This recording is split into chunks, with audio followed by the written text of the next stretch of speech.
जो भी महिलाएं अपने बच्चे को 1 साल, 1.5 साल तक दूध पिलाती हैं, मिनिमम 6 महीने तक दूध पिलाती हैं, तो हमारी स्टडीज़ ये कहती है कि उन महिलाओं में ब्रेस्ट कैंसर होने के चांसेस कम रहते हैं। आज की तारीख में जो इंडिया का डेटा है वो ये कहता है कि महिलाओं में जो कैंसर होते हैं उसमें सबसे आम कैंसर ब्रेस्ट कैंसर है। जेनेटिक फैक्टर्स में अगर किसी की मदर को या सिस्टर को या बेटी को ब्रेस्ट कैंसर है तो उस फीमेल में ब्रेस्ट कैंसर होने के चांस रहते हैं, क्योंकि वो जीन के थ्रू, वो डीएनए के थ्रू अपने मदर से बेटी में आता है।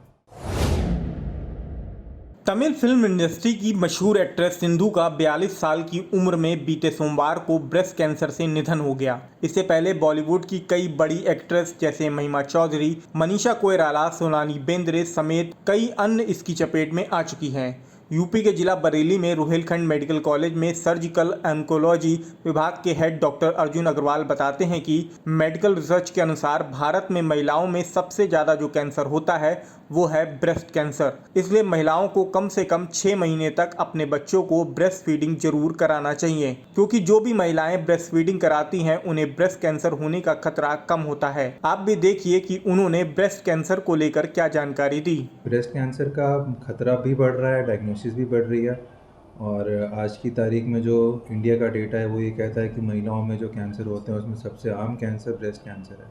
इनफैक्ट आप पूछे कि हिंदुस्तान का सबसे कॉमन कैंसर है क्या है, तो वो ब्रेस्ट कैंसर है। इसमें दोनों ही चीज़ें ज़रूरी हैं, क्योंकि ब्रेस्ट फीडिंग से बहुत अच्छी चीज़ होती है ब्रेस्ट फीडिंग। जो भी महिलाएं अपने बच्चे को 1 साल, 1.5 साल तक दूध पिलाती हैं, मिनिमम 6 महीने तक दूध पिलाती हैं, तो हमारी स्टडीज़ ये कहती है कि उन महिलाओं में ब्रेस्ट कैंसर होने के चांसेस कम रहते हैं। जो महिलाएं जिनकी टर्म प्रेगनेंसी नहीं होती, जिनकी 7-8 महीने में सीज़र हो जाता है, और जो अपने बच्चों को सेरेलैक या कोई और पाउडर वाउडर पिलाती हैं, अपना स्तनपान नहीं कराती हैं, तो उन महिलाओं में कहीं ना कहीं जो जो ब्रेस्ट का जो एपिथेलियम होता है उसका जो प्रॉपर डिफ्रेंशिएशन होना चाहिए वो नहीं हो पाता, तो उस वजह से ब्रेस्ट कैंसर होने के चांसेस रहते हैं। तो हम ये चाहते हैं कि जितनी भी महिलाएं हैं वो अपने बच्चों को पूरा कम से कम 6 महीने तक ब्रेस्ट फीडिंग कराएं, ताकि ब्रेस्ट कैंसर के चांसेस भी कम हो जाएं। हम लोगों को ये संदेश देना चाहेंगे कि ब्रेस्ट फीडिंग एक कुदरती तौर का एक फीडिंग होता है। ये किसी भी तरह के फॉर्मुलेशन जो कि अस्पताल में मिलता है उससे अच्छा होता है। जो माँ का दूध होता है वो पीने से वो बच्चे के लिए भी अमृत होता है, और माँ के दूध पिलाने से माँ को भी कई तरह के फ़ायदे होते हैं। तो हम पूरे समाज को बताना चाहते हैं कि ये स्तनपान की जो हैबिट है ये बहुत ही अच्छी हैबिट है, और ये ज़्यादा से ज़्यादा हम लोगों को फैलानी चाहिए, ताकि हर महिला अपने लिए और अपने बच्चे के लिए इसको करे। जब ब्रेस्ट फीड होती है, जब बच्चा जो है माँ के स्तन को सक करता है, तो जो माँ की जो ब्रेस्ट में जो डक्ट्स होती हैं, डक्ट्स के ऊपर एक परत होती है जिसको हम एपिथेलियम कहते हैं। तो वो एपिथेलियम जो होती है वो पूरी तरह से ग्रो कर जाती है। जब एपिथेलियम पूरी तरह से ग्रो कर जाती है तो उस सिनेरियो में कैंसर होने के चांसेस कम रहते हैं।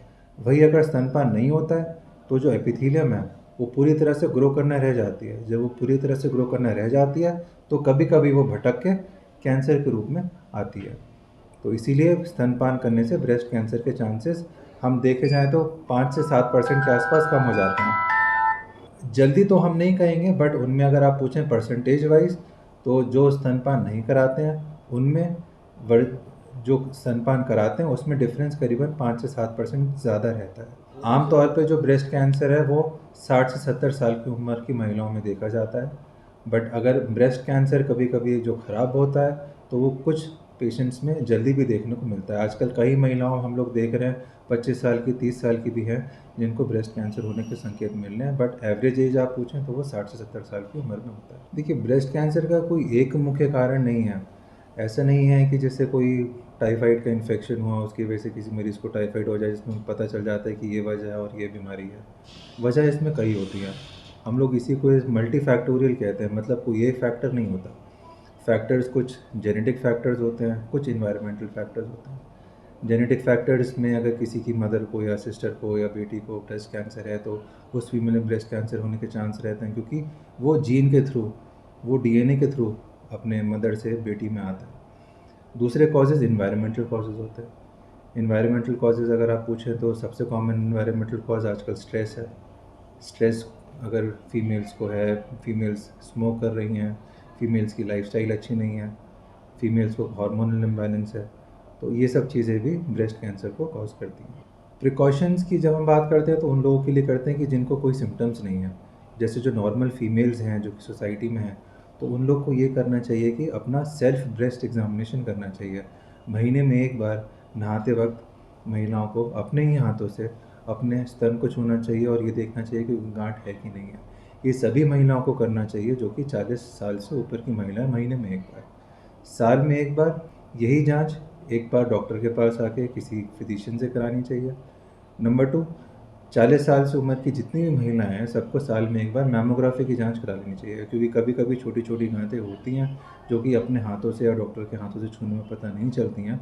तो साल में एक बार अगर मैमोग्राफी की जांच हो जाए तो एक्सरे में गांठ अर्ली स्टेज पे पता चल जाती है, जिसके इलाज में सक्सेस रेट करीबन 100% रहता है।